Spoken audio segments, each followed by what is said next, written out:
في حديقتي أينعت زهور الفريسيا والبوغارديا، زهرة الأوركيد البيضاء والأستر الليلكية تضوعت بالعطر حتى فاعت روحها في الحديقة لتغمر الجزيرة ثم تغرق البحر وكل المنازل في قاع المدينة. هذه السنة هطل المطر بغزارة، برد الليل علينا، ومن شدة البرد لم أحرك ساكنة. أزمة البرد هذه عالمية، تعشق أزهاري حبى الغمام في تشرين الثاني، في كانون الثاني، آذار ونيسان.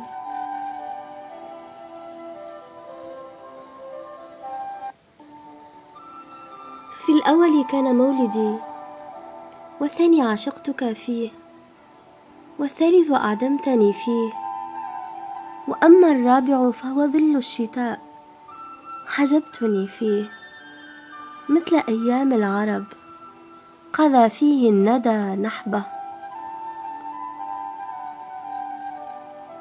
هذه السنة هطل المطر بغزارة، لما حان الفراق انهمر دمع السماء، فماء الشجر وهو ابن اليوم فارغ الفؤاد، أضاء بنور القمر وأدهم في دجى النهار.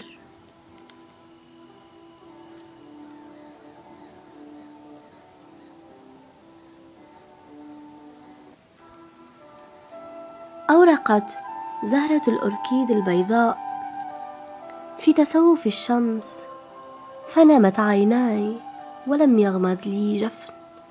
ترى هل حميت همتي؟ وردت أزهار التوليب، وجدتها تبدلت، وجدتها زنبقية، لم تعد رائحتها بذكية. بائع الأزهار ما باله لم يخبرني بأنها لم تكن زنابق ياقوت، بل كانت زنبقا بحرية. لم يقل لي في علوم الأرض كن خبيرا في الالتفاف الزهري، وفي شؤون الورد كن متاخما للواقعية، وحين تراسل الحمامة فوق شجر الصفصاف لا تكتب غبارا فلسفيا.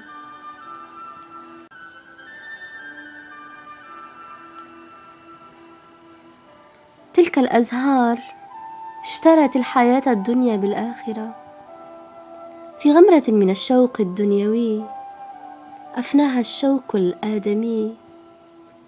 في غفلة مني ورود محى حبري حبرها، أضاءت بنور القمر وأدهمت في دجى النهار، ورود محى حبرها حبري. لماذا زرعت أطلال الهيدرنجيا وتركت أزهار الليزانث؟